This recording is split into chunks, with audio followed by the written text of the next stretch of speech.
አሁን እፎይ የሚባለው ልጅ የጠበቀው አለ። የመንፈሳዊ ኮሌጅ ምሩቅ አይደለ እንደኔ እንኳን የማታ ተምሮ አይቆራራበትም።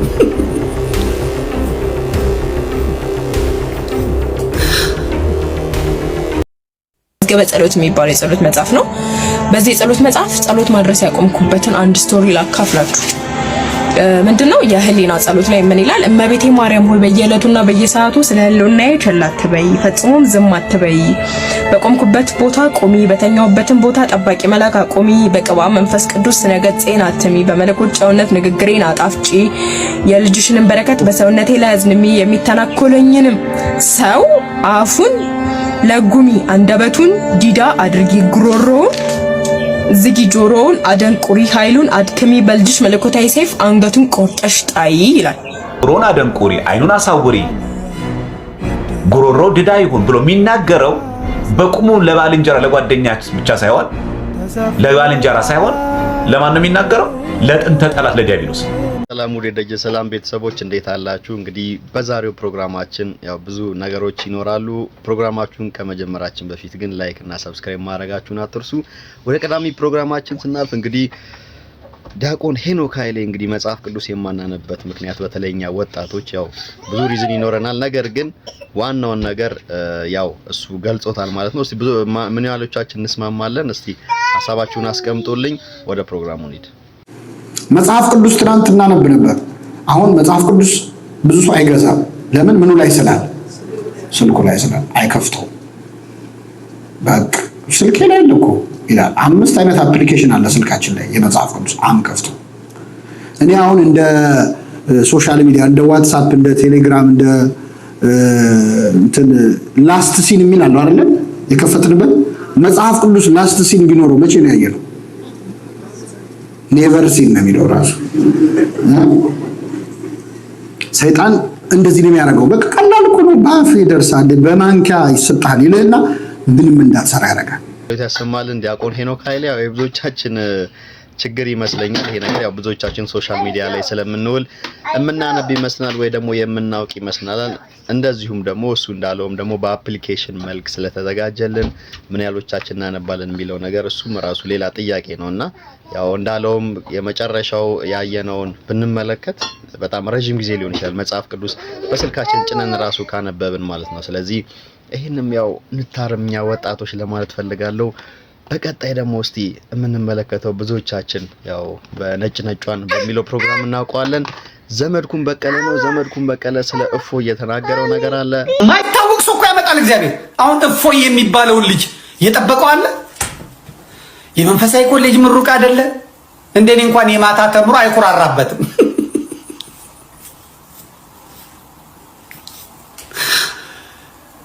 የአብነት ተማሪ አይደለም። ገዳማት ደከመ ለፋ አይደለም። በዛ ወጣ የወረደ አይደለም። በቃ ስልጤዎቹ ተበቱ፣ ኦርቶዶክሳውያኑን አፈር ከድሜ ያበሉ። ከዛ በኋላ በአስማት በምናምን ልጆቻችን እንዳይማሩ አደረጉ አለ። ገባበት። ይሄ ትክክል አይደለም አለ። መጣ ወጣ። ቲክቶክ የሚባል ፕላትፎርም መጣለት። ናግባ እስላም ይሁን ካለ አነበበ። መጣ።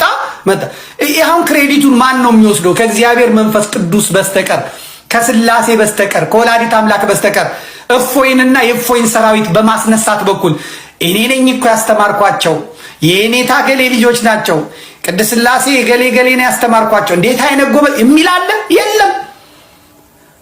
የታወቁትን መምህራን ያስነሳል፣ መምህራን ያላቸውን። ከፈለገ ግን እግዚአብሔር ድንጋይ አስነስቶ የሚያናግር ስለሆነ አህያ የበላምን አንስቶ የሚያናግር ስለሆነ አስነስቶ አደብ ያስገዛል። ዛሬ የዋሃቢ እስላም ከኦርቶዶክስ ጋር ካልተከራከርኩ ብሎ መከራ ያበላን የነበረ ትንፍሽ እንዳይል አንደበቱ ታስሮ ልጓም ገብቶለት ያለው በእፎይ ነው።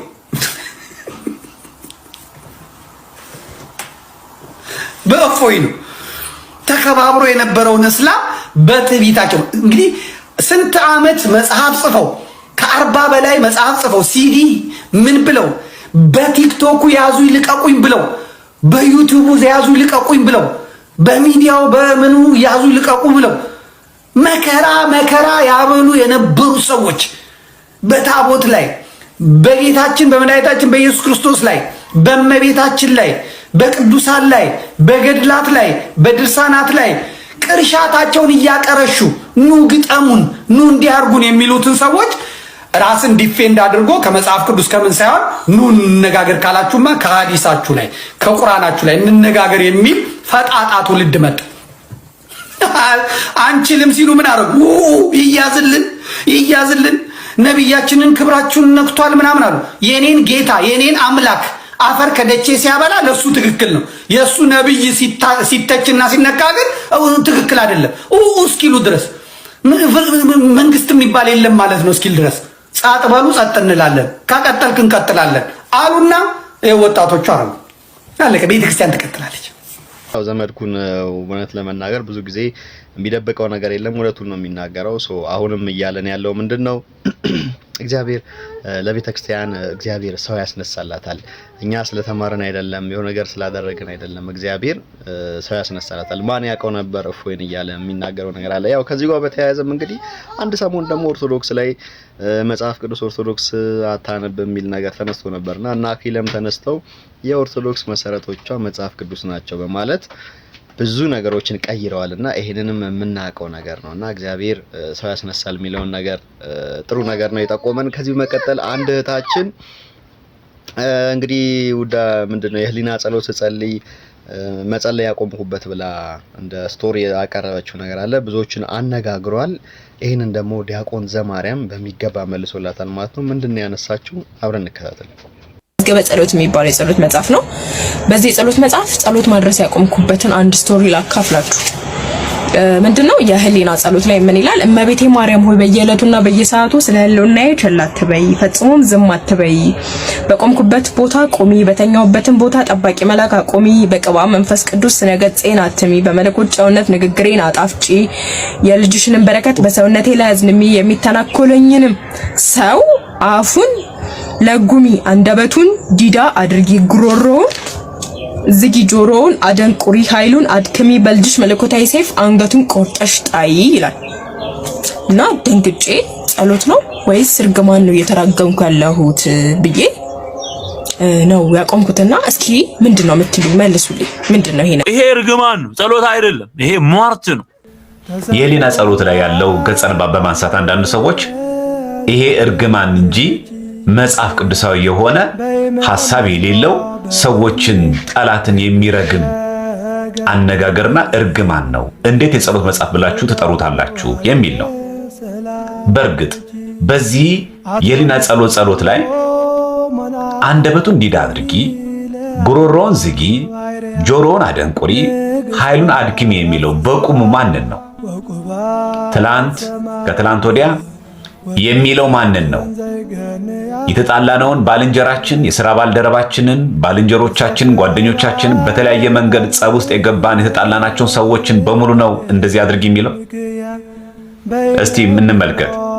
በመጽሐፍ ቅዱስ ላይ ግደሉ፣ ዓይናችሁ አይራራ፣ አጥፋ፣ አትማራቸውም፣ በእሳት ትቃጠል፣ በፊቴም ረዷቸው የሚሉት ገጸ ንባቦች እንዴት ይታያሉ ታዲያ? አንደኛ ትንቢተ ሕዝቅኤል ምዕራፍ 9 ቁጥር 5 ላይ እኔም እየሰማሁ ለሌሎቹ እርሱን ተከትላችሁ በከተማይቱ መካከል እለፉ ይልና ግደሉ፣ ዓይናችሁ አይራራ አትዘኑም ይላል። ግደሉም ካለ በኋላ ዓይናችሁ አይራራ አትዘኑም ይላል። ይህ መጽሐፍ ቅዱስ ክፍል አይደለም። ትንቢተ ሕዝቅኤል ላይ የምናገኘው ቃል ግደሉ ይላል፣ ዓይናችሁ አይራራ ነው የሚለው መጽሐፍ ቅዱስ ምን እየነገረን ነው? ሁለተኛ አንደኛ ሳሙኤል ምዕራፍ 15 ቁጥር 3 ላይ አሁንም ሄደህ አማሌቅን ምታ ይልና ያላቸውንም ሁሉ ፈጽመህ አጥፋ፣ አትማራቸውም፣ ወንዱንና ሴቱን፣ ብላቴናውንና ሕፃኑን፣ በሬውንና በጉን፣ ግመሉንና አህያውን ግደል ይላል። ምን ባደረጉ እንስሳቶቹ? አትማራቸው ይላል። ፈጽመህ አጥፋ ነው የሚለው። እንስሳቶችን ጭምር ሳይቀር ግዕዛን የሌላቸው አይምሮ የሌላቸው ሕፃናት ግደል ነው የሚለው። ይሄ መጽሐፍ ቅዱስ ቃል እግዚአብሔር ቃል አይደለም? እግዚአብሔር መግደልን እያበረታታ ነው ያለው። እርግማን ነው ይሄኛው።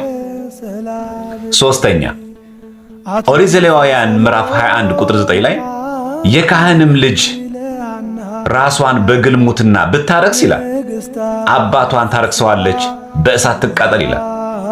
የብሉይ ኪዳን ትእዛዝ ነው። እግዚአብሔር አምላክ በብሉይ ኪዳን ዘመን ሩህሩህ አልነበረም እንዴ? ቸር አምላክ አይደለም? በሐዲስ ኪዳን የሉቃስ ወንጌል ምዕራፍ 19 ቁጥር 26-27 ላይ ጌታችን በምሳሌ ተናገረው በንጉሥ አምሳል እንዲህ ብሎ ተናግሮ እናገኛለን። እላችኋለሁ ላለው ሁሉ ይሰጠዋል፣ ከሌለው ግን ያው ያለው እሱ እንኳ ይወሰድበታል። ነገር ግን እነዚያን በላያቸው ልነግሥብ ያልወደዱትን ጠላቶቼን ወደዚህ አምጧቸው፣ በፊቴም እረዷቸው ይላል። ምን ማለት ነው? በፊቴም እኮ እረዷቸው ነው የሚለው።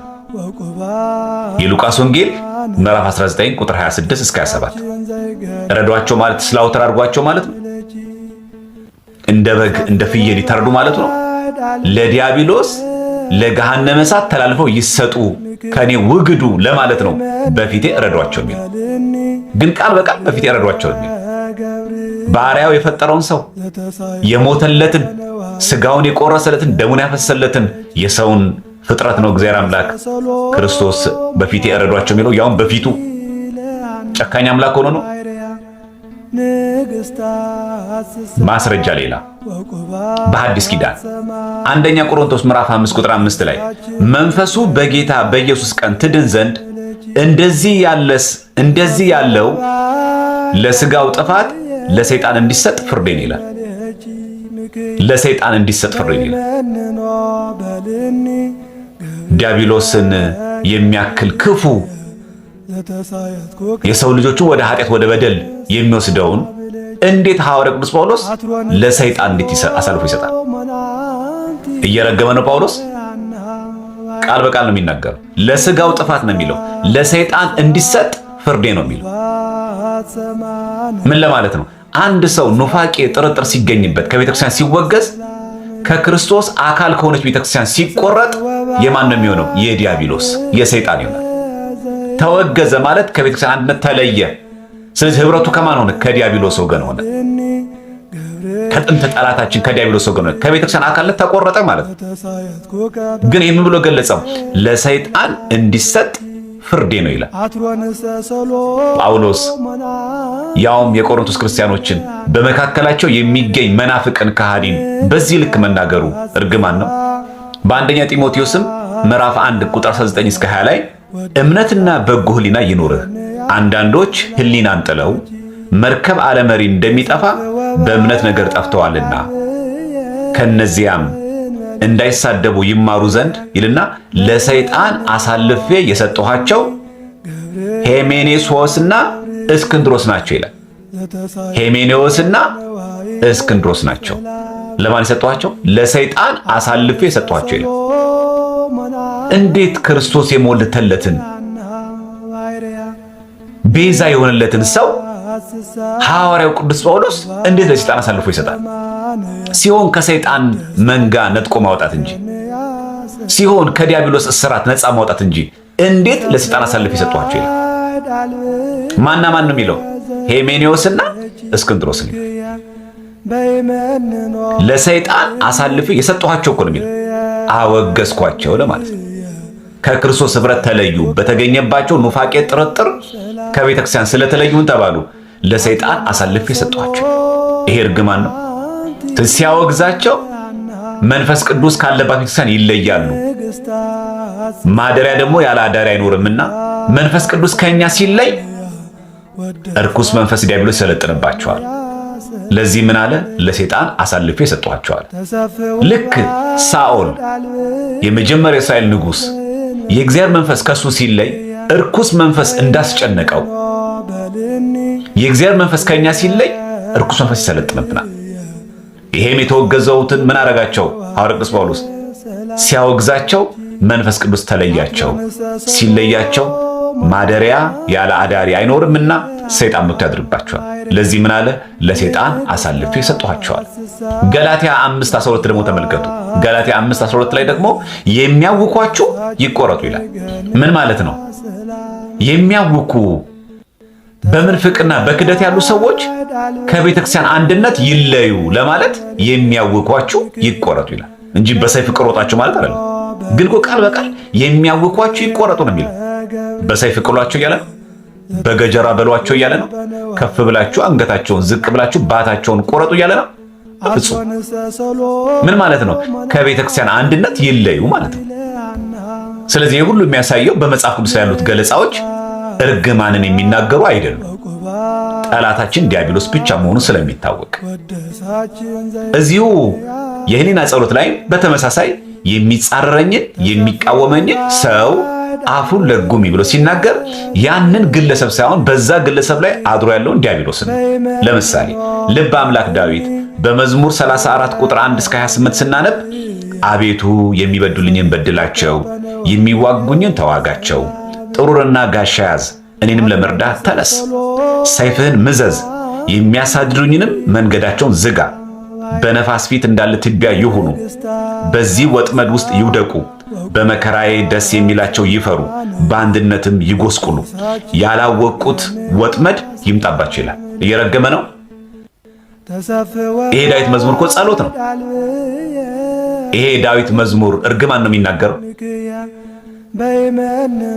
መዝሙር 108 በቅንፍ 109 ላይም ይሄን ቃል እናገኘዋለን።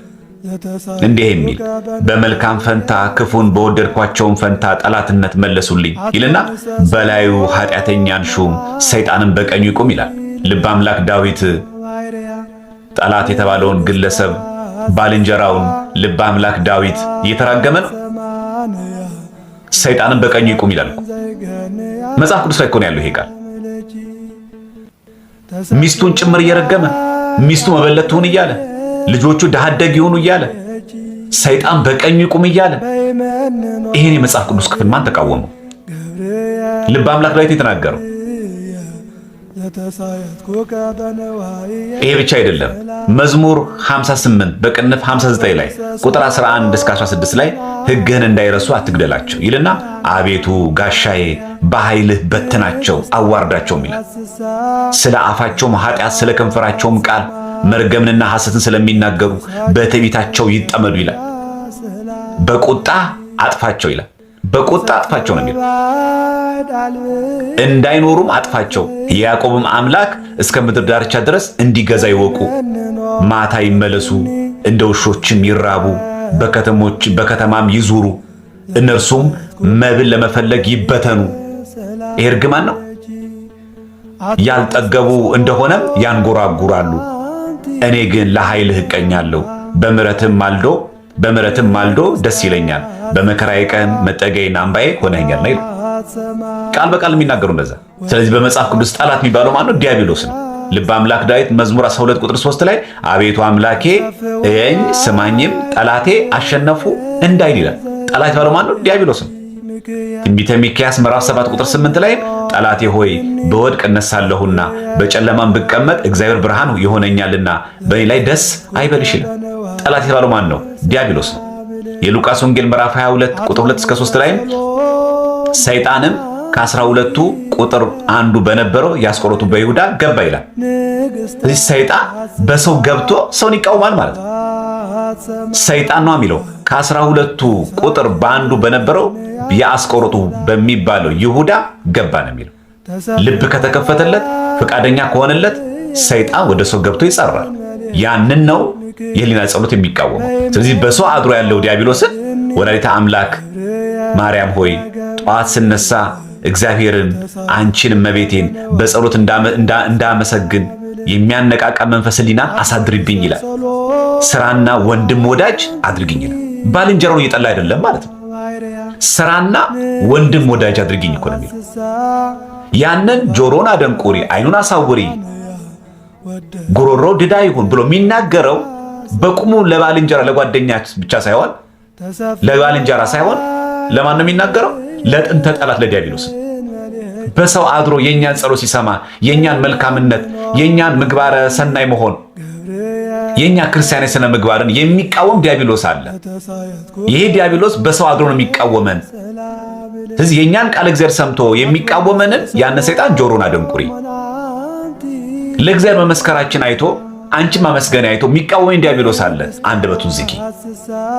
ሳስቀድስ አይቶ ስጾም አይቶ ስመጸውት አይቶ የሚቀናብኝ አለ። ያ ክፉ ሰይጣንን አይኑን አሳውሪ ነው። ከሰይጣን እንጂ ግለሰቡ አይደለም። ይሄን የተከታተላችሁት ነው። እህታችን እንግዲህ ያቀረበችው ምክንያት አለ። ጸሎት ለመጸለይ ያቆመችበት ምክንያት አለ። ይሄ ግን እንደ ምክንያት ተጠቅሶ ከጸሎት መራቅ ወይም ከሃይማኖቱ መራቅ አስፈላጊ አይመስለኝም። መጀመሪያውም ያው እዚህ ኦርቶዶክስ እምነት ውስጥም ያለችም አይመስለኝም። ስለዚህ ዲያቆን ዘማርያም ሲመልስላት እንግዲህ እንደተከታተላችሁት በጣም በሚገባ ነገር ነው።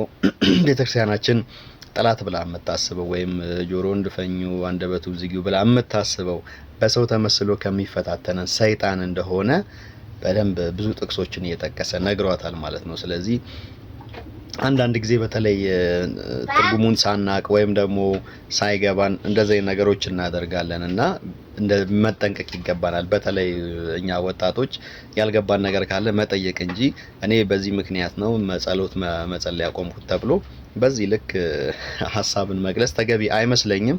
ስለዚህ ይሄ ቪዲዮ ይደርሳታል ብዬ ተስፋ አደርጋለሁ። እንደዚሁም ደግሞ ብዙዎቻችሁ እንደተማራችሁበት ተስፋ አደርጋለሁ። የመጨረሻ ፕሮግራማችን የሚሆነው እፎይ ወደዚህ ወደ ሶሻል ሚዲያ የተቀላቀለበት እንደዚሁም ደግሞ እስልምና ላይ ንጽጽር መስራት የጀመረበትን ጉዳይ ያስረዳል ማለት ነው። እስቲ አብረን እንከታተል። ንጽጽር እንዴት እንደጀመርኩ ታውቃለህ? ባክስቴሪውን አላውቅም። ንጽጽር እንዴት እንደጀመርኩ። ኦኬ፣ ንጽጽሬን እንዴት እንደጀመርኩ ምንም መረጃ ሰምተህ አታውቅም? ንጽጽር እኔ የሰማሁት ከዚህ በፊት በሙስሊም እንደነበርክ ነው የሰማሁት። ከዛ በኋላ ወደ ሙስሊም ማለት ነው እንደዛ ነው የሰማሁት። ባልሳሳት 2015 14-15 አካባቢ ነው የጀመርኩት ይመስለኛል። ስልጤ ላይ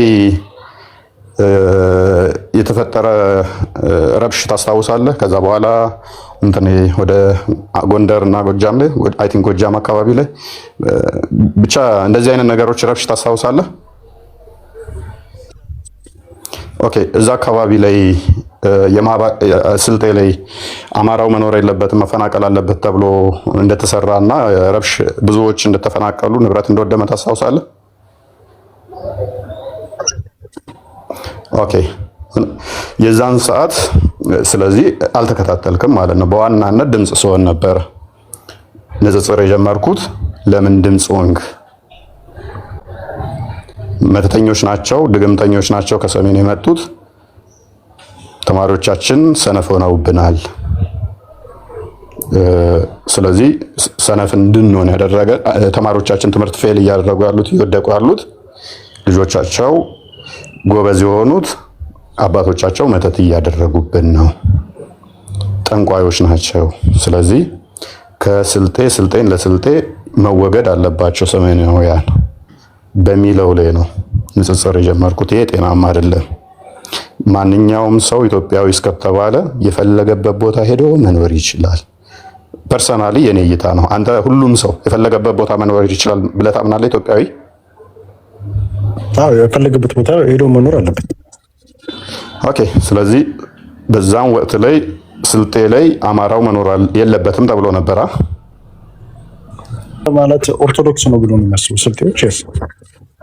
ያ ስለዚህ አማራውንም ኦርቶዶክሱንም በእምነት ብሔሩን የሚጠቀሙት ሃይማኖቱን ለመምታት ነው። ሃይማኖቱን አንዳንዴ የሚጠቅሱት ብሔሩን ለመምታት ነው። ሁለቱንም ኢንተርቼንጅብሊ ይጠቀሙታል። አካሄዱን በደንብ ስለማውቀው ማለት ነው። ስለዚህ ይሄ ጤናማ አይደለም። ማንኛውም ሰው በመሆኑ ኢትዮጵያዊ በመባሉ የትኛውም ክልል ላይም ሆነ የትኛውም ዞን ላይ መኖር መፍቱ ነው የሚል ቪዲዮ ሰራው። ከዛ አይ ድግምተኞች ናቸው፣ መተተኞች ናቸው፣ በዛ ምክንያት እኛ ሰነፍ ሆነናል ትምህርት ላይ እነሱ ጎብዘዋል ሲሉ ይሄ ከድግምት ከመተት ጋር ማያያዝ በራሱ የአይምሮ ውስንነት ነው። ማንበብ ሲሳንህና መመራመር ሲከብድ ስንፍናህን በመተት አላከህ የሰው ንብረት ማውደም፣ የሰው ሕይወት ማጥፋት ጤናማ አይደለም የሚል ተቃውሞ አቀረብኩኝ። ንጽጽርም አልሰራም ነበር፣ የለውበትም ነበር። እንዴት እንዲህ ትላለህ? እመን መተተኛ ናቸው የሚል መጣ። ከዛ ምንድነው ብዬ እንደገና በደንብ ቼክ ሳደርግ አይ አባቶቻቸው ካህናቶቹ እጣቢያችሁን ምችዝ ታጠቡና ሜቢ ፕራይቬት ፓርቶችን ማለት ነው የሰውነት ድብቅ ክፍሎችን ትታጠብና እሱን ታጠቡና አምጡ ስንላቸው ውሃውን አልሰጣሉን የሚል አመጡ እንደገና ኤክስኪውዝ። ስለዚህ መተተኛ መሆናቸውን በዚህ ያውቀናል። አባቶ የተሰባስበን ከካህናቶች ምናምን እሱን እጠቡና አምጡ ስንላቸው አልሰጣሉን። ከዛ እዚህ ላይ እንደገና ሪያክሽን ሰራው። ምን ማለት ነው? ነገ አንዱ መጥቶ የኔ ልጅ ታማሚ ሆናለች ወይን ሰነፍ ሆናለች ብልትህን ታጠብና አንጣ በአንተ ጣቢ እንትን ስንል መተቱ ይወጣል ቢለኝ እሰጠዋለሁ ወይኔስ? ምክንያቱም እኔ ሰነፍ የሆንኩት እኔ ከኔ ታማሚ ሆነው አንተ መተት አርገህብኝ ነው። ብልትህን አንጣና አጠብና ወይን እንደዚህ ታጠብና አንጣና ይድናል ሲለኝ እሰጠዋለሁ ወይ? ከሰጠሁት እኮ አዎ እኔ መተት አርጌብሃለሁ እያልኩትም ነው። የውሸቱን እንደዛ ብሎ ታምም ያለው ብሎ ወይን እንትን ወይን ነገር ሆኛለሁ ብሎ ብልትን አምጣ ታጠብና ብሎኝ ከሰጠሁት በኋላ ከመሜ ዳንኩ ቢል የዛን ሰውዬ ቤተሰብም ሆነ ሰውዬን ክብር አይነካም ወይ? ደግሞስ አምላካችሁ በእኛ ብልት ውሃ አጣቢ ነው ወይ የሚያድናችሁ ከድግምትና መተት? ይሄ ትክክል አይደለም ስል አምላካችንን ተሳድበሃል፣ እምነታችንን አንቋሻል አሉ። አይ አምላካችሁ የሚያድን ቢሆን ራሱ ማዳን አለበት። ሴጣን የሚወጣው በእኔ የቂጥ እጣቢ አይደለም። ጸበል ሂዱ ይለቅላችኋል አጋንንታችሁ። ይሄ ሆን ብላችሁ ማህበረሰቡን እናንተ ብሔርና ቋንቋ ማይመስለውን በእምነት ማይመስላችሁ ለመምታት ነው አልኳቸው። ሃይማኖታችንን ተሳድበሃል ብለው ቀወጡት። ስለዚህ እንደዚህ ያስካላችሁ ብለን ሃይማኖታቸው ማንበብ ጀመርኩ። ወደ ንጽጽሩ ገባው። ስለዚህ በአንተ ሎጂክ መሰረት አንተ በጠየቅከው መሰረት ድምጽ ሆነሃል ወይ ብለህ ለጠየቅከው ድምጽ ሆኛለሁ አልሆንኩም። በዚህ ባጀማማሬ ብቻ ቪዲዮዎቹን ቼክ ታደርጋቸዋለህ። በዚህ ባጀማማሬ ብቻ። የመጨረሻው ፕሮግራማችን ይሄን ይመስል ነበር። ያው የእፎይን ሀሳብ ሰምታችኋል። ምክንያቱም ብዙዎቻችን ያው በውስጣችን ይዘነው ነው እንጂ ብዙ የሚባል ነገሮች አሉ። እሱ ደግሞ በነበረበት ቦታ ላይ እንግዲህ ኦርቶዶክሳውያንን በዚህ ልክ መናገራቸው አሳዝኖት ያው ወደዚህ ወደ ሶሻል ሚዲያ መጥቶ ምላሽ መስጠት እንደጀመረ ተናግሯል ማለት ነው። ለብዙዎቻችን ትምህርት ይሆናል። እንግዲህ ማጠቃለያችን የሚሆነው በተለይ ወጣቶች አሁንም ብዙ ይናገራለው ማንበብ ይኖርብናል። በተለይ መጽሐፍ ቅዱስ ማንበብ አለብን። አዋልድ መጽሐፍ የሚባሉትን እነዚህ የቤተክርስቲያን ይገልጿታል ብላ ቤተክርስቲያን ያወጀቻቸው ቤተ መጽሐፍቶችን እንግዲህ ማንበብ ይጠበቅብናል። ዛሬ ፕሮግራማችን ይሄን ይመስላል። ከወደዳችሁት ላይክ አድርጉ፣ ሰብስክራይብ አድርጉ። ሰላም